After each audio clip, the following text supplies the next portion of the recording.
ولذلك أيو رسولك يري صلى الله عليه وسلم سدح قفوت إلهي لهد لما يؤمال قيامها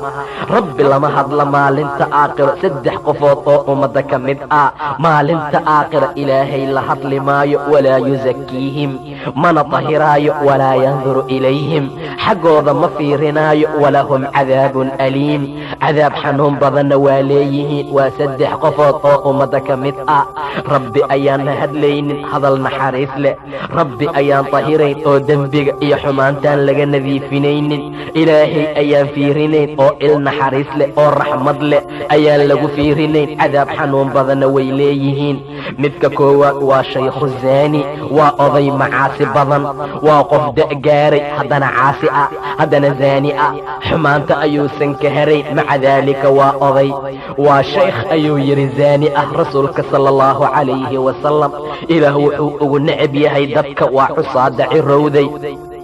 mar walba waxaa laga rabaa inay dadaalaan rabbigood ay ka cabsadaan xaqa iyo diinka ay u soo leexdaan bacdamaa ay yihiin dad markaa gaaray oo cimrigii iyo gabagabadii markaa la joogo sidaa darteed ayuu rasuulku yidhi midka koowaad waa oday haddana zaani ah macaasi badan dad gaaray ayaad arkaysaa aan macaasida laga karin aan dumarka islaameed iska dhaafa laga kari karin xumaanta markaa ku socda waa ummadda oo dadka oo ummadda ilaah ugu necb yahay subxaanahu wa tacaala cadaabka ayaan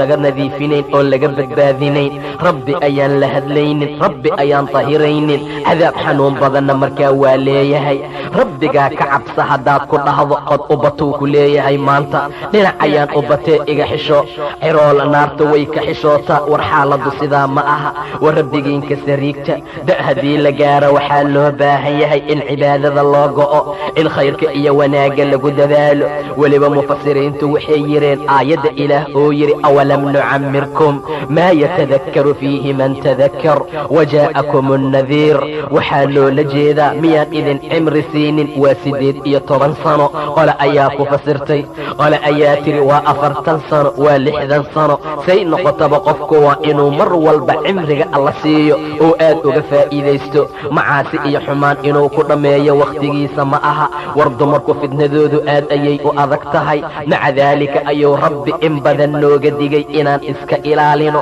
fitne adag ayay leeyihiin qofkii ka badbaadaa qof nasiib leh ah maca daalika ayuu sheekh zaani ah wuxuu noqday ummadda oo dadka ugu necab yahay ilaah subxaanahu wa tacaala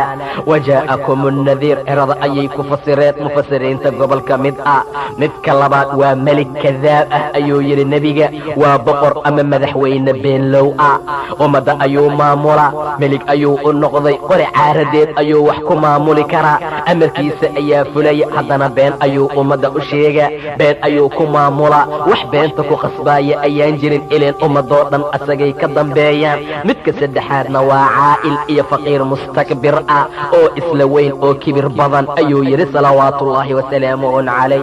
faqiir kibir badan waa ummadda midka loogu necab yahay dhammaanteen faqiiriin ayaan nahay haddana mutakabirnimo ayaan ku darsanay iyo isla weyni